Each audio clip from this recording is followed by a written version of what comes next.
Hello guys, how are you doing? आज का ये एपिसोड बहुत ही ज़्यादा इंटरेस्टिंग होने वाला है क्योंकि आज हम एक बार फिर से देखने वाले हैं शाओयान वर्सेस एल्डर मू। तो आज का एपिसोड बहुत ज़्यादा मज़ेदार होगा, तो प्लीज़ अंत तक बने रहिएगा। गाइस, जैसा कि हमने लास्ट एपिसोड के अंदर देखा था कि शाओयान ने काफ़ी बुरी वाली टक्कर दे दी थी एल्डर मू गू को, और साथ ही यहाँ पर उन दोनों के बीच में एक बहुत ही ज़्यादा घमासान लेवल की फाइट भी हुई थी, लेकिन उसके बावजूद भी ये लोग शाओयान की मदद से उस जगह से निकलने में कामयाब रहे थे। इसी के साथ इस एपिसोड की स्टार्ट होती है और हमें दिखाया जाता है कि यहाँ पर सिचुएशन अभी भी कुछ बदली नहीं होती। ये सारे के सारे काफ़ी तेज़ी से वहाँ से भाग रहे होते हैं क्योंकि सभी को पता था कि खतरा बहुत ही ज़्यादा बड़ा होने वाला है और अगर गलती से भी इससे जूझ गए तो फिर यहाँ से ज़िंदा बच के जाना इनके लिए ऑलमोस्ट इम्पॉसिबल हो जाएगा। जिसके बाद यहाँ पर सॉन्ग किंग को देखते हैं जो कि कह रहा होता है कि वाकई में ये बहुत ही ज़्यादा खतरनाक था और अगर एक बार इसकी चपेट में आ जाते तो फिर शायद से बहुत ज़्यादा ख़राब चीज़ें हो सकती थी। शाओयान वहाँ से आगे ही जा रहा होता है, तभी सॉन्ग किंग काओ यिंग को ही देख रहा होता है और वो कह रही थी कि हमें इस ट्रबल से बाहर निकलना होगा, जिसके लिए यहाँ पर हमें फ़िलहाल तो माउंटेन के अंदर भी जाना है उस फ्यूरियस बीस्ट को ढूंढने के लिए। अब हमारे पास वैसे कोई रास्ता नहीं है, लेकिन तभी वहाँ से शाओयान आगे की तरफ को निकलता है तो फिर ये दोनों भी ऐसे ही वहाँ से निकल के जा रहे थे, लेकिन फिर भी शाओयान को यहाँ पर कुछ तो खतरा महसूस हो रहा था और वो अपने सामने देखता है कि यहाँ पर तो उसे वापस से वही पर्पल लाइट नज़र आ रही है। वो एकदम से शॉक होकर वहीं पर रुक के खड़ा हो जाता है। उसके दिल की धड़कनें काफ़ी बढ़ चुकी थी और वहाँ पर एक क्रैक ओपन होता है जिसके अंदर से एक बार एंट्री हो जाती है फिर से एल्डर मू की, जो कि कह रहा होता है कि मुझे माफ़ करना, लेकिन यहाँ पर मैं तुमसे खुद को अलग नहीं कर सकता, और वो तुरंत ही अटैक करने के लिए आगे जाते हैं। तभी यहाँ पर शाओयान पीछे को हट जाता है और यहाँ पर ये दोनों भी इसको देख के घबरा चुके थे कि यहाँ पर ये बंदा एक बार फिर से अपीयर हो गया है। जिसके बाद वो दोनों इतने ज़्यादा बड़े वाले शौक के अंदर चले जाते हैं कि वो कुछ देर के लिए वहीं पर ही फ्रीज हो गए थे। तभी शाओयान उनको टोकते हुए कह रहा होता है कि जल्दी करो, अलग अलग डायरेक्शन में वहाँ से भाग जाओ। वो दोनों ऐसा ही करते हैं, लेकिन तभी एल्डर मू अपनी पावर का इस्तेमाल करता है और हमें दिखाया जाता है कि वो तुरंत ही एक स्पिरिचुअल हैंड इन दोनों की तरफ को ही थ्रो कर देता है। काओइन कोशिश कर रही थी कि यहाँ पर खुद को बचा ले, लेकिन ये जो पावर होती है वो उसे मूव करने तक के लिए भी अलाउ नहीं कर रही थी, जिसकी वजह से वो अपनी पावर यूज़ करने में असमर्थ होती है। सॉन्ग किंग भी इस चीज़ को देख लेता है, लेकिन फिर भी यहाँ पर वो कुछ भी नहीं करता, बल्कि कह रहा होता है कि इंगर प्लीज़ मुझे इसके लिए माफ़ कर देना, और तुरंत ही अपनी जान बचाकर वो वहाँ से निकल लेता है। अभी भी काओइंग पूरी कोशिश कर रही थी कि बस एक बार उसको मौका मिल जाए अपनी पावर इस्तेमाल करने का, तो शायद से वो खुद को बचा सकती है और इस सिचुएशन से खुद को निकाल भी लेगी, लेकिन ऐसा नहीं कर पा रही थी। लेकिन फॉर्चुनेटली शाओयान उसको देख लेता है कि वो यहाँ पर फंस गई है, तो फिर तुरंत ही यहाँ पर जैसे ही काओयिन के ऊपर एल्डर अटैक करने वाले थे, तभी यहाँ पर आके शाओयान उसको बचा लेता है एकदम ही हीरो माफिक। और हमें देखने के लिए मिलता है कि डीमन पपेट टकरा चुका था उस स्पिरिचुअल हैंड से, और उसके बाद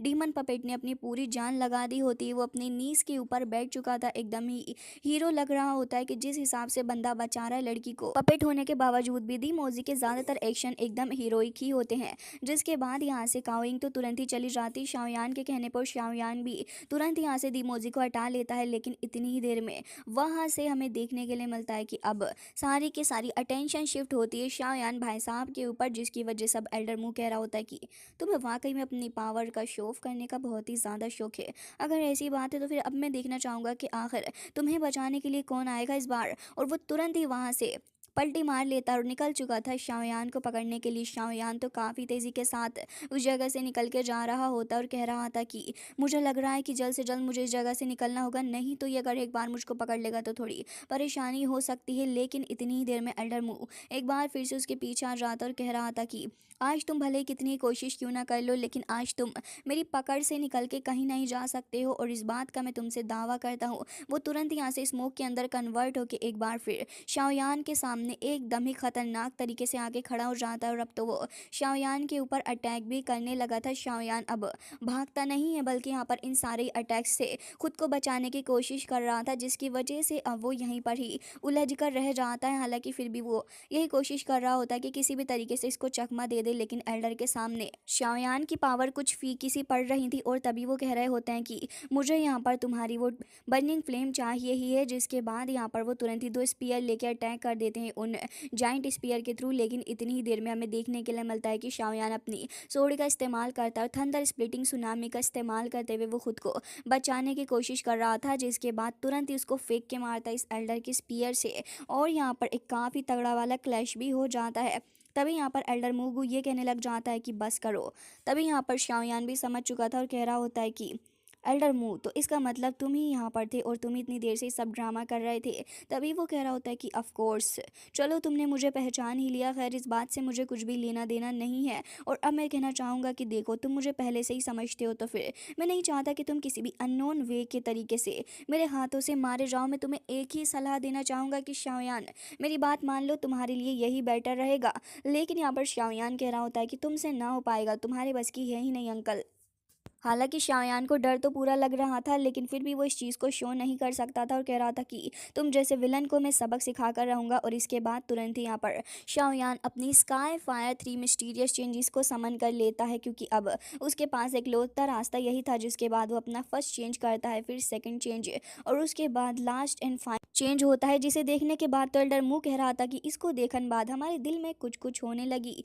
जिसके बाद तो यहाँ पर शाओयान का एक बार फिर से हमें ट्रांसफॉर्मेशन होता हुआ लुक देखने के लिए मिलता है। एंड एज ऑलवेज शाओयान काफ़ी ज़्यादा डैशिंग इस लुक के अंदर नज़र आ रहा होता है, जो इसके बाद काफ़ी ज़्यादा स्पिरिचुअल ऑरा आसपास के इन्वायरमेंट के अंदर रिलीज होने लगा था और इस ऑरा को फील कर पा रहा होता है एल्डर मूवी। तभी शाओयान का एक फुल लुक हमें दिखाया जाता है और अब शाओयान रेडी था एक बार फिर से फाइट करने के लिए। वो तुरंत ही अब एल्डर मुंह की तरफ को अटैक करने के लिए आगे बढ़ता है। पहले शाओयान एक फिस्ट अटैक करता है, जिसके बाद वो काफ़ी ज़्यादा आराम से इस अटैक को झेल लेता है और उसके बाद लगातार ढेर सारे अटैक, कभी साइड से तो कभी ऊपर से, इधर उधर से ढेर सारे अटैक्स करने के बावजूद भी शाओयान एल्डर मुंह को एक बार भी हिट नहीं कर पाया था। और अब शाओयान को गुस्सा जाता है, वो अपनी श्वान रूलर को लेता है तुरंत यहाँ पर एल्डर के ऊपर अटैक करता है। बट वहाँ पर एक क्रैक आ चुका था, साथ ही एल्डर ने एक हाथ से ही शाओयान के श्वान रूलर को पकड़ लिया होता है और उसको दूर हटा देता है। लेकिन अभी भी शाओयान पीछे हटने का नाम नहीं ले रहा होता और कह रहा होता है कि तुम्हारे दिल की धड़कनें तो आज मैं ख़त्म करके ही रहूँगा। जिसके बाद यहाँ पर शाओयान एक बार फिर से इस्तेमाल करने वाला था अपनी एक और सुपर डुपर टेक्निक, जो की थी माउंटेन ओपनिंग सील। और उसके बाद तुरंत ही यहाँ पर एल्डर मुंह के मुंह पर फेंक के मारता है सील को, जिसके बाद एल्डर मुंह भी थोड़ा घबरा गया था और अपने स्पिरिचुअल हैंड को एकदम ही टक्कर लेने के लिए भेज देता है शाओयान से। और अल्टीमेटली शाओयान की ये स्किल भी ज़्यादा देर तक एल्डर मुंह का ध्यान नहीं भटका पाती और हमें दिखाया जाता है कि यहाँ पर शाओयान अभी फ़िलहाल इस एल्डर की जकड़ में आ चुका था और अब वो अपने स्पिरिचुअल हैंड लेकर अटैक करने के लिए जा रहा था और कह रहा होता है कि मैं तुमसे उसको हासिल करके ही रहूँगा। शाओयान समझ चुका था उसका अंतिम समय करीब आ चुका है, लेकिन तभी कोई तो चीज़ आकर उस हैंड से बहुत ही बुरे तरीके से हिट होती है और वहाँ पर एक क्रैक ओपन हो गया था और हमें देखने के लिए मिलता है कि यहाँ पर मिस्टर जैन की एंट्री हो चुकी थी, जो कि कह रहे थे कि मेरी टेरिटरी के अंदर आके तुम लिंदोगो को मारने की हिम्मत भी कैसे की, ये बहुत ही ज़्यादा डिसरिस्पेक्टफुल है। जिसके बाद वो एक ही अटैक के अंदर एल्डर मू के अटैक को भी ख़त्म कर देते हैं। ये देखने के बाद तो एल्डर मू भी हैरान थे कि भाई साहब आखिर ये बंदा है कौन जो कि इतनी ज़्यादा पावर रख रहा है कि मुझसे टक्कर ले रहा है। और शाओयान खुद भी ये चीज़ को देखकर हैरान था कि वाकई में कोई तो ऐसा है जो कि एल्डर मू से टक्कर ले रहा है और कह रहा था कि एल्डर मू का अटैक इतनी आसानी से कैसे इसने ब्लॉक कर दिया। इस बंदे के पास में तो वाकई काफ़ी ज़्यादा टेरिफाइंग एनर्जी है। अब शाओयान ये सब कुछ सोच ही रहा था, तभी यहाँ पर उसको अपने सामने जो देखने के लिए मिलता है उसे देखकर तो वो यकीन ही नहीं कर पाता, क्योंकि लिटिल जियान यहाँ आ चुकी थी और कह रही होती है कि शाओयान वो पर्सन नहीं है जिसे तुम इतनी आसानी से ख़त्म कर सको।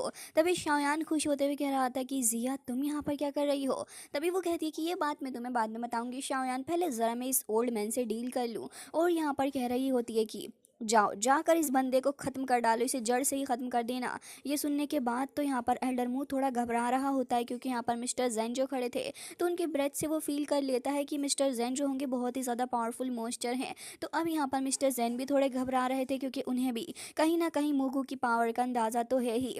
तो वो ये कहने लगे होते हैं कि क्या सच में मुझे जाके इससे फाइट करनी होगी। तभी वो कह रही होती है कि बिल्कुल, किस तरीके की नॉनसेंस बातें कर रहे हो तुम, जाओ जाके इसकी ऐसी चटनी बनाओ कि ये याद रखे ज़िंदगी भर और दोबारा मुझे कहने की ज़रूरत नहीं पड़े। तभी ये सुनने के बाद तो एल्डर मुंह कह रहा होता है कि फ्रेंड मुझे माफ़ कर दो, लेकिन असल में मेरा टारगेट ये लड़का है जो कि तुम्हारे पास में खड़ा है। आप प्लीज़ यहाँ साइड में हट जाओ, क्योंकि मैं इससे फाइट कर रहा हूँ, बीच में इंटरफेयर नहीं करो। ये सुनने के बाद तो मिस्टर जैन कहते हैं कि अच्छा, नहीं मतलब तुम्हें कुछ ज़्यादा ही मस्ती नहीं चढ़ रही है जब यहाँ पर मेरी बॉस ने कह दिया है कि तुम यहाँ पर इस पर्सन को कुछ नहीं करोगे तो तुम्हें समझ नहीं आ रहा, या फिर तुम ये चाह रहे हो कि पर्सनली आके मैं तुम्हें धो दूँ और फिर तुम याद करोगे कि आखिर किसी ने तुम्हें इतनी अच्छे तरीके से कभी पीटा था। ये सुनने के बाद तो अब यहाँ पर एल्डर मुंह कह रहा होता है कि बस भी करो, अगर तुम साइड में नहीं हटोगे तो मैं तुम्हें भी ख़त्म कर डालूंगा। ये कहते साथ ही तुरंत ही अटैक कर देते हैं वो यहाँ पर मिस्टर जैन। तुरंत ही उसके अटैक को रोकने की कोशिश कर रहे होते हैं शाओयान। अपनी 3000 लाइटनिंग मूवमेंट का इस्तेमाल करता है उनको बचाने के लिए। वो तुरंत ही जिया को वहां से बचाकर ले जाता है, जिसके बाद यहाँ पर मिस्टर ओल्ड मुंह कह रहा होता है कि वैसे मानना पड़ेगा यहाँ पर तुम्हारे कुछ ज़्यादा ही पावरफुल लोग हैं। तभी यहाँ पर मिस्टर जैन भी कह रहे होते हैं कि ऐसी ढंग का ढोर चटनी तुम्हारी बनाऊंगा कि दोबारा से कभी मेरे सामने आने से भी डरोगे तुम। तुम्हें पता भी है कि तुम किसके एरिया के अंदर खड़े हो। ये कहते साथ ही तुरंत आगे बढ़ते हैं और उसके बाद इतने बुरे तरीके से पंचों की बरसात कर देते हैं। लेकिन तभी एल्डर मुंह थोड़ा पीछे हटता और अपनी चेन्स का इस्तेमाल करते हुए पकड़ लेता है मिस्टर जैन को, और उसके बाद मिस्टर जैन को काफ़ी दूर फेंक कर मारने वाला था। लेकिन मिस्टर जैन भी वहाँ पर उसे पीटने के लिए तैयार होते हैं। वो तुरंत ही खुद को आज़ाद करवाते हैं और अब आगे बढ़ रहे थे अटैक करने के लिए। एल्डर मुंह भी यहाँ पर अटैक करे जा रहा होता है, वो भी लगातार। लेकिन मिस्टर जैन भी हार मानने के बारे में सोचकर नहीं बैठे थे, वो आगे बढ़ते हैं और अब आके तुरंत ही यहाँ पर भिड़ जाते हैं उनसे। जिसके बाद हमें दिखाया जाता है कि लोग फाइट करते करते यहाँ पर क्रैक्स के थ्रू एक दूसरी जगह पर पहुँच चुके थे। लेकिन फिर भी इन लोगों की फ़ाइट ख़त्म होने का नाम नहीं ले रही थी और ये ऐसे ही फाइट पे फाइट करते हुए जा रहे होते हैं। शाओयान तो इस चीज़ को देखकर हैरान था और कह रहा था कि ये बिग गाय क्या सच में यहाँ पर इतनी स्ट्रेंथ रखता है कि एल्डर मुंह को सबक सिखा रहा है। मुझे तो यहाँ पर ऐसा लग रहा है कि इनकी स्ट्रेंथ जो है वो दाउज़न लेवल पर है। तभी यहाँ पर लिटिल जियान कहती हैं कि हाँ तुमने इसके बारे में बिल्कुल सही कहा, वो कुछ सालों पहले 1000 स्टेज को हासिल किया है। जिसके बाद यहाँ पर इन दोनों की फाइट दिखाई जाती है जो कि अब भी रुकने का नाम नहीं ले रही थी। और अब तो मिस्टर जैन इस फाइट को भी इंजॉय कर रहे थे और कह रहे होते हैं कि ये फाइट बहुत ही ज़्यादा अच्छी है, चलो एक बार फिर से आ जाओ। ये सुनने के बाद तो यहाँ पर एल्डर मुंह को बहुत ही गुस्सा आता है और वो कह रहे थे कि अच्छा तो मैं यहाँ पर तुम्हारा कोई तमाशा लगाने की चीज़ हूँ क्या, चलो मैं तुम्हें खुशी कर देता हूँ। और ये कहते साथ ही तुरंत ही अपनी डीमन फायर आर्म को समन करते हैं अटैक करने के लिए और तुरंत ही यहाँ पर भेज देते हैं मिस्टर जैन की तरफ को। मिस्टर जैन भी इस अटैक को लेने के लिए रेडी थे और जैसे ही वो अटैक आगे बढ़ता है तभी मिस्टर जैन को दिखाते हैं जो कि चिल्लाते हैं। और अब यहाँ पर उनके दोनों ही आर्म्स के अंदर काफ़ी पावर हमें दिखाई जाती है। वो तुरंत ही जाके एक फिस्ट अटैक करते हैं और ये फिस्ट अटैक इकलौता अटैक इतना पावरफुल था कि यहाँ पर वो पूरा का पूरा हैंड ही धीरे धीरे करके क्रैक करने लग जाता है। हालांकि मिस्टर जैन को भी अच्छी खासी पावर का सामना करना पड़ रहा था, बट मिस्टर जैन यहाँ पर अल्टीमेटली थोड़े हल्के पड़ जाते हैं और यहाँ पर वही वापस आकर गिर गए थे। अभी शाओयान आगे जा रहा होता है उनकी हेल्प करने के लिए, लेकिन जियान उसको रोक लेती है और कह रही थी कि नहीं वहाँ नहीं जाओ, वो खुद उसको हैंडल कर लेगा। तभी एल्डर मुंह सोच रहा होता है कि वाह वाह क्या काम कर डाला है मैंने, इस बंदे को धो दिया। लेकिन तभी उसे नहीं पता था उसने क्या कर दिया। तभी काफ़ी ज़्यादा स्पिरिचुअल लाइटनिंग इकट्ठा होकर आती है उसकी तरफ को, वो थोड़ा साइड में हट जाता है। जिसके बाद हमें देखने के लिए मिलता है मिस्टर जैन का एक बीस्ट वाला लुक, और अब वो बहुत ही ज़्यादा गुस्से में भी नज़र आ रहे थे। वो रोर करते और उनकी रोर में इतनी पावर थी कि एल्डर मुंह की गर्दन टेढ़ी हो जाती है। जिसके बाद यहाँ पर वो पीछे से आकर तुरंत ही एक फिस्ट से अटैक करते हैं और ये फिस्ट इतना ज़्यादा पावरफुल था कि एल्डर मुंह इसको रोकने की कोशिश तो कर रहा होता है, लेकिन वो कहीं दूर ही धरती की गहराइयों से होते हुए थोड़ा दूर जाकर रुकता है। इस बार वो अपने स्पीयर का इस्तेमाल करता है अटैक करने के लिए, लेकिन यहाँ पर अब मिस्टर जैन को बहुत ही ज़्यादा गुस्सा आ जाता है। और क्योंकि यहाँ पर मुंह ने पहले ही कुछ ज़्यादा ही क्रेजी कर दिया था तो अब वो तो इसका बदला लेने ही वाले थे। अपनी पावर का इस्तेमाल लगातार बढ़ चढ़ के कर रहे होते हैं और यहाँ पर अच्छी खासी टक्कर दोनों के बीच में ही अब हमें दिखाई जाती है। मामला एकदम ही बराबर का हो चुका था। शाओयान भी इन सारी चीज़ों को देख रहा था। तभी जिया कह रही होती है कि बहुत ही ज़्यादा पावरफुल है, इसके पास में सिर्फ ड्रैगन ब्लड लाइन ही नहीं है जो कि इतनी ज़्यादा पावरफुल है, जबकि बात तो यह है कि इसकी ब्लड लाइन अभी फुल्ली तरीके से अवेकन भी नहीं हुई। एक बार जो उसकी चेस्ट के ऊपर जो पैटर्न है वो पूरे तरीके से एक्टिवेट हो जाएगा तो वो एक सुप्रीम डिमोनिक बियर के अंदर खुद को ट्रांसफॉर्म कर सकता है। तभी शाओयान कह रहा था कि हाँ ब्लड लाइन तो वाकई में काफ़ी ज़्यादा इंपॉर्टेंट है और वो अपने पास्ट के बारे में याद करने लग जाता है जब यहाँ पर उसकी मुलाकात उस कॉम्पिटिशन के अंदर हो गई थी उस लड़की से और यहाँ पर शाओयान को उसके साथ में ट्रबल का सामना भी करना पड़ा था। तभी जिया कह रही होती है कि क्या तुम्हें किसी ने हर्ट किया। तभी शाओयान कह रहा होता है कि नहीं ऐसा कुछ भी नहीं हुआ है, तुम इसके बारे में परेशान मत हो। तभी वो कह रही होती है कि हाँ बिल्कुल, अब तुम देखो एक बार जैन को गुस्सा आ गया है तो अब ये यहाँ पर बहुत ही अच्छा सबक सिखाएगा। मुझे तो बहुत अच्छे से पता है कि ये यहाँ पर बहुत ही ज़्यादा बुरा सबक सिखाने वाला है। जिसके बाद हमें देखने के लिए मिलता है कि वो अपनी टेल से भी कुछ वेपन के थ्रू अटैक करते हैं और वो वेपन अटैक भी काफ़ी स्ट्रॉन्ग थे। हालांकि यहाँ पर हमें एक फ्यूरियस सा बीस्ट भी दिखाया जाता है जो कि आकर टक्कर लेने वाला होता है। दोनों के ही बीच में काफ़ी खतरनाक लेवल की टक्कर भी होती। इवन शाओयान भी इस पावर को फील कर पा रहा था। दोनों के ही बीच में यहाँ पर इतनी ज़्यादा पावर हो रही होती है कि एल्डर मू भी हैरान था और साथ ही यहाँ पर मिस्टर जैन की भी हालत थोड़ी ख़राब थी। मिस्टर जैन हार नहीं मान सकते थे क्योंकि जिया ने कहा था। और अब यहाँ पर हमें देखने के लिए मिलता है कि अंत में जाके मू भी थोड़ा घबरा ही जाता और कह रहा था कि ये तो लगातार फाइट ही करता जा रहा है, ये तो थक ही नहीं रहा। और अब वो डिसाइड करता है कि यहाँ से भागना ही बेहतर है क्योंकि आज के लिए मैंने इतना क्रेजी कर दिया, यही काफ़ी है। वो तुरंत ही वहाँ से शाओयान को धमकी दे के जाता है कि जिसके बाद वो वहाँ से निकल लेता है। शाओयान के सामने मिस्टर जैन आ चुके थे। शाओयान उनका शुक्रिया अदा करता है। तभी वो कह रहे थे कि ऐसा कुछ नहीं है, बॉस ने कहा था तो मुझे करना ही पड़ा। तभी लिटिल जियान कहती है कि चलो हमें इसे अपने साथ लेके जाना होगा। शाओयान का हाथ पकड़ के दोनों ही सहेलियों की तरह वहाँ से निकल के चले जाते हैं। जिसके बाद यहाँ पर मिस्टर जैन कह रहे थे कि न जाने अब ये क्या करने वाली हैं। जिसके बाद उन्हें बहुत अच्छे से पता था कि असल में यहाँ पर क्या होने वाला है। हालांकि तभी यहाँ पर वो शाओयान से कह रही होती है कि शाओयान मैं तुम्हें ढेर सारे मटेरियल प्रोवाइड करूँगी, पहले तुम मेरे साथ चलो और मुझे कुछ टेस्टी सी पिल दे दो क्योंकि इस बंदी ने मेरा दिमाग ख़राब किया हुआ है। अब शाओयान इस जगह पर आके यहाँ के प्रीशियस मटेरियल्स देख रहा होता और कह रहा था कि क्या सच में इतने सारे मटेरियल्स यहाँ पर मौजूद हैं। मिस्टर जैन सोच रहे थे कि शाओयान शायद से इन मटेरियल्स को लेके चला जाएगा, लेकिन जियान कह रही थी कि परेशान मत हो, ये बंदा बहुत ही जल्दी एक 8 ग्रेड का अल्केमिस्ट बनने वाला है, तो मैं तुम्हारे लिए एक पिल बनवा लूँगी, इसलिए तो मैं इसे यहाँ पर लेकर आई हूँ। ये सुनने के बाद तो वो काफ़ी खुश थे और वो ये सोच रहे होते हैं कि अब तो शायद शाओयान के आने से उनका फ़ायदा ही हो चुका है। तभी शाओयान कहता है कि बिल्कुल मैं आपकी मदद करूंगा, आप प्लीज़ मुझे ये मटेरियल लाकर दे दें जिसका नाम गेस्ट्रोइडा था। और यहाँ पर शाओयान उनको वो मटेरियल दे देता है। वो अपने आदमियों से कहते हैं कि जाओ जाकर इस मटेरियल को किसी भी हालत में ढूंढ कर लेके आना। और अब शाओयान यहाँ पर अब ब्रेक थ्रू करने वाला था अपने 8 ग्रेड के अल्केमिस्ट बनने के लिए। जिसके बाद हमें दिखाया जाता है कि यहाँ पर शाओयान बैठा हुआ कुछ मटेरियल को आपस में मर्ज कर रहा होता है क्योंकि बाद में उसको उसका एलिक्सर भी बनाकर पीना है। जिसके बाद वो तुरंत ही इस मटेरियल को रिफाइन करने में लगा हुआ था। जियान और मिस्टर जैन दोनों ही वहाँ पर बैठे हुए होते हैं। शाओयान उसको रिफाइन भी कर लेता और जैसे ही वो कुछ कलर टाइप बॉल के अंदर रिफाइन हो गया था तो शाओयान तुरंत ही कह रहा होता है कि बस अब इम्पोर्टेंट पार्ट आ चुका है। वो उस बॉल को लेके सोलो कर लेता है जो कि एक लिक्विड टाइप बॉल थी। और उसके कुछ वक्त बाद ही हमें दिखाया जाता है दूसरी साइड का सीन जहाँ पर सारे पार्टिसिपेंट्स अब वापस से एरिना के अंदर आ चुके थे। काओयिंग भी वहाँ आ चुकी होती है और अब उसे शाओयान की फिक्र हो रही थी कि आखिर शाओयान है कहाँ पर। जिसके बाद सोन किंग भी कहता है कि काओयिंग, लेकिन उसे पता था कि अब काओयिंग की नज़रों में वो गिर चुका है तो अब यहाँ पर वो ज़्यादा मुँह उसको नहीं लगा रही होती। जिसके बाद हमें देखने के लिए मिलता है कि मिस्टर श्योंग जो थे वो भी ये कह रहे होते हैं कि शाओयान अभी नहीं आया है। तो यहाँ पर उसकी फ्रेंड कह रही होती है लेकिन अब शाओयान का होगा क्या। तो कह रहे होते हैं कि तुम परेशान मत हो, वो वापस आ जाएगा, वो याओ चैन का डिसाइबल है। और हमें देखने के लिए मिलता है कि दूसरी तरफ मास्टर तियान हो भी शाओयान को लेकर परेशान थे कि न जाने शाओयान कहाँ होगा, अभी तक ये लड़का वापस आया ही नहीं। दूसरी तरफ लिटिल जियान को देखते हैं जो कि परेशान हो चुकी थी अकेली इंतज़ार करते करते। तो यहाँ पर बेचारे अच्छे खासे सोते हुए मिस्टर जैन को ही बहुत बुरे तरीके से पीटती है और कह रही थी कि अच्छा तो मतलब मैं यहाँ पर टहलूँ और तुम ऐसे ही सोते रहोगे। तभी वो दोनों नोटिस करते हैं कि काफ़ी सारी हेवन एंड अर्थ की एनर्जी इस जगह से इकट्ठे होते हुए अंदर की तरफ को जा रही थी। मिस्टर जैन इस चीज़ को देखकर हैरान थे। तो जिया कह रही थी कि परेशान मत हो, ये चीज़ तो हम आए दिन देखते रहते हैं शाओयान के साथ में। जिसके बाद वो चीज़ शाओयान की सी ऑफ कॉन्शियसनेस के अंदर जाकर इकट्ठा होती है। शाओयान अपनी अल्टीमेट सोल का इस्तेमाल करता है और उसके बाद उस पावर को अपने अंदर मर्ज करने के लिए कामयाब भी हो जाता है। कुछ ही वक्त के अंदर हमें दिखाया जाता है कि शाओयान ब्रेक थ्रू कर लेता है और एक बहुत ही ज़्यादा strong beam like lightning sky से जाकर हिट होती है। जिसे देखने के बाद वो समझ जाते हैं कि यहाँ पर शाओयान ने अपने 8 लेवल के अल्केमिस्ट के स्टेटस को हासिल कर लिया है और उसकी आई से काफ़ी ज़्यादा पावरफुल एनर्जी भी निकल रही होती है। शाओयान अपनी स्ट्रेंथ को चेक करना चाहता था तो कह रहा होता है कि मिस्टर जैन ज़रा मेरी मदद करें।